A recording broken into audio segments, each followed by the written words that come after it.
choisir Financial Afrique pour vous informer. Bienvenue à toutes et à tous dans PIB.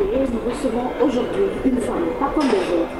Il s'agit de Madame Alexandra, la directrice générale de la Fondation L'Oréal, qui a bien voulu se prêter à notre jeu de questions-réponses. Madame Palt, bonjour. Bonjour. C'est pour nous un plaisir de vous recevoir dans PIB. Et donc, nous allons ensemble avec vous revisiter quelques activités de la Fondation L'Oréal. Comment se porte la Fondation L'Oréal? Nous nous portons très bien. Nous sommes aujourd'hui à Dakar, une ville très accueillante, pour accueillir dans la 10e cérémonie de notre prix for Women in Science pour les femmes et la science du programme régional Afrique subsaharienne. Donc nous sommes ravis. Vous m'avez juste dépassé un tout petit peu. Nous allons en venir sur cette initiative. Alors, vous parrainez donc les femmes engagées dans la recherche scientifique, comme vous venez de le dire. Quelle est la signification d'une telle implication? Nous soutenons des femmes scientifiques depuis 22 ans. Donc à 22 ans, ça monte à 98. Parce que nous nous sommes rendus compte qu'il y a trop peu de femmes scientifiques. Il y a trop peu de femmes scientifiques dans des postes de responsabilité dans la recherche scientifique. Et donc, depuis 22 ans, nous soutenons les femmes scientifiques partout dans le monde. Aujourd'hui, on pense qu'il y a un besoin particulier en Afrique, que la recherche scientifique en Afrique a besoin d'être soutenue, que les femmes scientifiques africaines ont besoin d'être soutenues. Et donc on met un effort particulier pour faire émerger des femmes scientifiques africaines. Pourquoi est-il important pour la Fondation L'Oréal de soutenir ces femmes dans la mesure où L'Oréal est plutôt connu dans le domaine de la beauté? Oui, parce que vous ne savez pas, c'est qu'on a une recherche, qu'on a été fondé par un chercheur, par un chimiste, que la recherche, depuis les origines de L'Oréal, joue un rôle extrêmement important dans le développement de ces belles entreprises, qu'on a 4000 chercheurs chez L'Oréal. Donc pour nous, c'est une évidence de soutenir les femmes, bien sûr, mais également la recherche scientifique. Aujourd'hui, pour l'Afrique, ça répond à beaucoup d'enjeux. Je pense qu'il est important de rappeler qu'il n'y a que 2,4% de chercheurs dans le monde sont des Africains.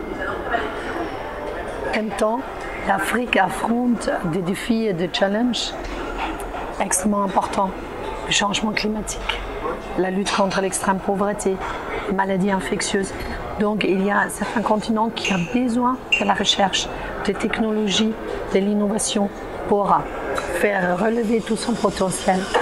Aujourd'hui, il est impossible de se priver des talents parmi les femmes aussi. Donc si vous choisissez vos chercheurs que parmi 50% de la population, ça ne fait aucun sens. Donc il faut faire appel à toutes les compétences, toutes les capacités, tous les talents pour faire une recherche par les Africains, pour les Africains, pour l'Afrique. Par les Africains, pour les Africains, pour l'Afrique. Quels sont les critères de sélection?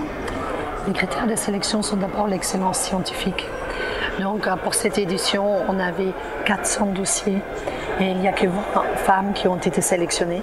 Chaque dossier est évalué par 2 experts et ensuite les meilleurs dossiers sont soumis à un jury présidé par le président de l'African Academy of Science avec des chercheurs de renom international pour la grande majorité du continent. Et donc, tout d'abord, c'est l'excellence scientifique. Et après, c'est bien sûr aussi un engagement pour la science, pour les femmes dans la science, des difficultés, des épreuves personnelles surmontées pour poursuivre la carrière en tant que scientifique. Ils étaient 400 au départ, 20 ont été sélectionnés au final, dont une sénégalaise. Pourquoi le choix porté sur le Sénégal pour cette 10e édition? Nous avons choisi Dakar pour plusieurs raisons. C'est une ville très accueillante. Mais c'est aussi un pays avec conscience et de politique publique pour soutenir la recherche, parce que le président Sall a dit à plusieurs reprises l'importance qu'il attache à la recherche scientifique pour le développement du pays, pour le développement du continent. Pour finir avec vous, quelles sont les initiatives à venir de la Fondation L'Oréal pour l'Afrique? Nous allons poursuivre, c'est déjà beaucoup, parce que c'est chaque année 20 femmes qui sont formées à des compétences complémentaires à la recherche scientifique. Elles sont formées au management, au leadership, à la négociation, à ce matin à influencer le politique public avec leur savoir. Donc ces jeunes femmes sont formées, elles reçoivent un prix et ensuite elles font partie de cette grande famille qui est For Women in Science, qui leur permet donc de rester en contact et en réseau avec des milliers de femmes chercheurs dans le monde. Merci beaucoup Madame Pat d'avoir été des nôtres. Je rappelle que vous êtes la directrice générale de la Fondation L'Oréal. Merci beaucoup. Merci également à vous, chers téléspectateurs, de nous avoir accordé votre temps. Nous vous disons à la semaine prochaine dans un autre numéro de PIB. D'ici là, portez-vous bien.